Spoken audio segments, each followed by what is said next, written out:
আসসালামু আলাইকুম। সবাইকে স্বাগত জানাচ্ছি আমার দেশ উপসম্পাদকীয়তে। সঙ্গে আছি আমি মাহবুবুর রহমান ইমন। আমাদের আজকের উপসম্পাদকীয়টির শিরোনাম শরীফ ওসমান হাদী রাজপথের মানুষ। উপসম্পাদকীয়টি লিখেছেন কল্লোল ভট্টাচার্য। চলুন দর্শক জেনে নেওয়া যাক আজকের উপসম্পাদকীয়টির বিস্তারিত। 2024 সালের জুলাই মাসের অস্থির সময়ে বেশ কয়েকজন ছাত্রনেতার উত্থান ঘটে, যারা প্রধানমন্ত্রী শেখ হাসিনা সরকারকে উৎখাত করে একটি শক্তিশালী জনপ্রিয় গণ আন্দোলনের নেতৃত্ব দেন। জুলাই মাসে যারা রাস্তায় নেমেছিলেন তাদের মধ্যে অন্যতম শরীফ ওসমান হাদী। 12 ডিসেম্বর বাংলাদেশে গুলিবিদ্ধ হওয়ার পর 18 ডিসেম্বর 32 বছর বয়সে সিঙ্গাপুরে মারা যান। জুলাই বিপ্লব তাকে তাৎক্ষণিকভাবে ব্যাপক পরিচিতি এনে দেয়নি, বরং তিনি সুপরিচিত হয়ে ওঠেন 2024 সালে 27 সেপ্টেম্বর, যখন বাংলাদেশের একজন খ্যাতিমান সাংবাদিক তুরস্কে 5.5 বছরের নির্বাসন থেকে দেশে ফিরে আসেন।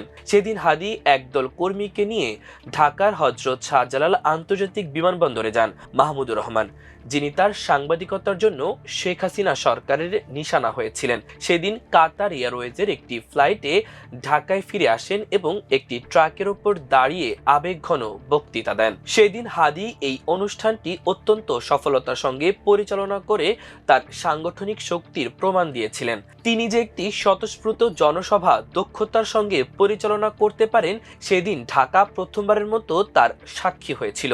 পরবর্তী মাসগুলোয় জুলাই আগস্ট গণ অভ্যুত্থানকে একটি সুনির্দিষ্ট রাজনৈতিক কর্মসূচিতে রূপান্তরিত করার পরিকল্পনা প্রকাশ করে আরও খ্যাতি অর্জন করেন হাদী।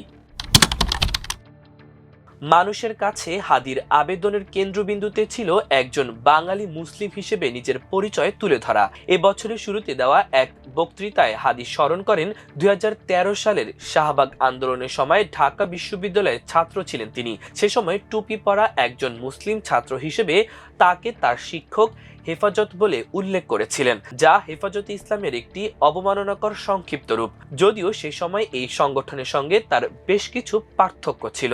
বাংলার এবং দক্ষিণ এশিয়ার ঔপনিবেশ বিরোধী ঐতিহ্যের মধ্যে তার ভাষার মূল প্রথিত ছিল এবং একই সঙ্গে তিনি বাংলাদেশে ভারতের সাংস্কৃতিক আধিপত্য বিরোধী শক্তির মুখপাত্র হিসেবে নিজেকে তুলে ধরেছিলেন। তিনি গাজা উপত্যকায় ইসরায়েলি বোমা হামলার শিকার ফিলিস্তিনিদের সমর্থনেও বক্তব্য রেখেছিলেন।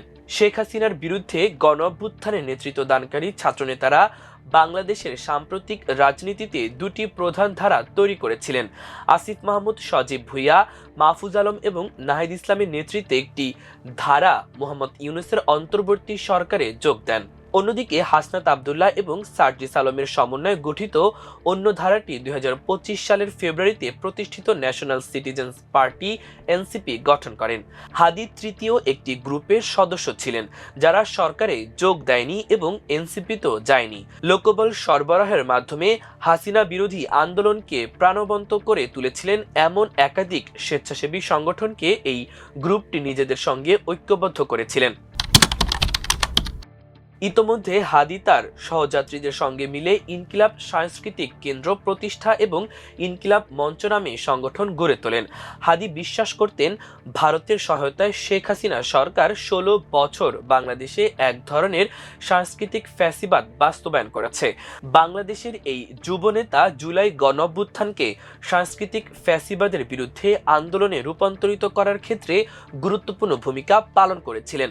তার নেতৃত্বাধীন গ্রুপ ইনকিলাব মঞ্চ প্রায় এনসিপি এবং জুলাই মঞ্চ নামে আরেকটি সংগঠনের সঙ্গে একই প্ল্যাটফর্মে কাজ করত। 2024 সালের অক্টোবরে জুলাই গণ অভ্যুত্থানের ছাত্রনেতারা বাংলাদেশ রাষ্ট্র পরিচালনার একটি নতুন রোডম্যাপের নীতিমালা প্রণয়ন করে জুলাই সনদের ধারণাটি উত্থাপন করেন এবং ডিসেম্বরের শেষের দিকে এটি চালু করার চেষ্টা করা হয়। কিন্তু সেনাপ্রধান জেনারেল ওয়াকারুজ্জামানের কারণে সেই উদ্যোগ ব্যর্থ হয়। তবে হাদী এবং তার সংগঠন জুলাই জনতা রোড মার্চের মাধ্যমে জুলাই সনদের গতি বজায় রাখে। 5 আগস্ট 2025 তারিখে শেখ হাসিনার পতনের প্রথম বার্ষিকীতে এই সনদটি বাস্তবায়নের ঘোষণা দেওয়া হয়।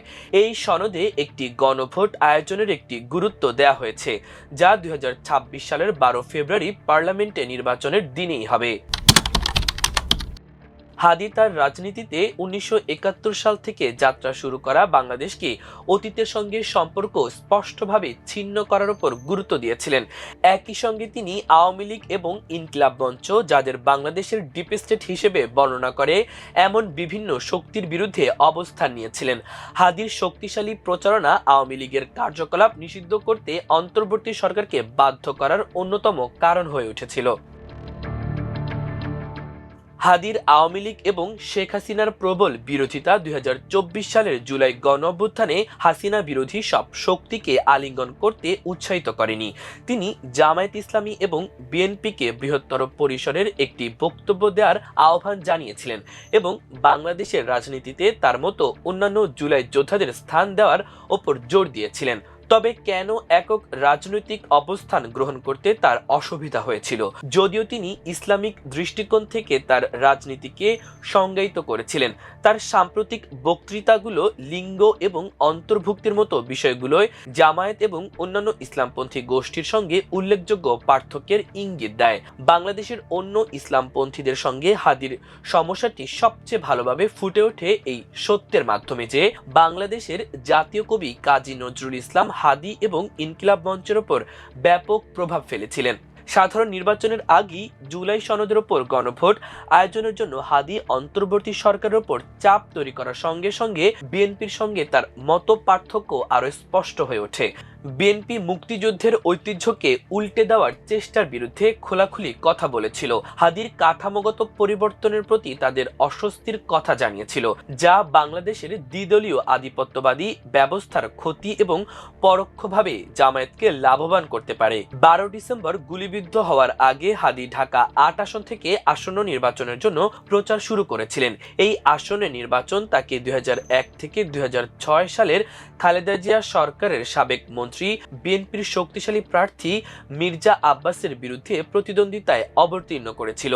হাদি হত্যা মামলার প্রধান সন্দেহভাজন পলাতক ফয়সাল করিম মাসুদকে সহায়তা করার অভিযোগে rapid action battalion Sanjay Chisim এবং শিবিউন দিউ নামে দুজনকে গ্রেপ্তার করেছে। পুলিশ মাসুদের বাবা মাকেও গ্রেপ্তার করেছে। তবে হাদির সহকর্মী রাফি সালমান রিফাত এই হত্যাকাণ্ডের পেছনে বাংলাদেশের ডিপ স্টেট জড়িত থাকার অভিযোগ করেছেন। জামায়াত এবং অন্য ইসলামপন্থীরা হাদির জানাজাকে তার উত্তরাধিকার নিজেদের স্বার্থে ব্যবহারের চেষ্টা করেছিল, কিন্তু বাস্তবে তা সম্ভব হয়নি, কারণ হাদি একাই হেঁটেছিলেন তার নিজ গন্তব্যে। সহযাত্রীদের সঙ্গে তার পার্থক্য স্পষ্ট হয়ে ওঠে এই কারণে তাকে কাজী নজরুল ইসলামের পাশে সমাহিত করা হয়েছে, যিনি ছিলেন একটি অন্তর্ভুক্তিমূলক বাংলাদেশের প্রতীক।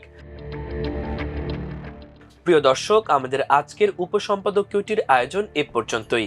এতক্ষণ সঙ্গে থাকার জন্য অশেষ কৃতজ্ঞতা। আল্লাহ হাফেজ।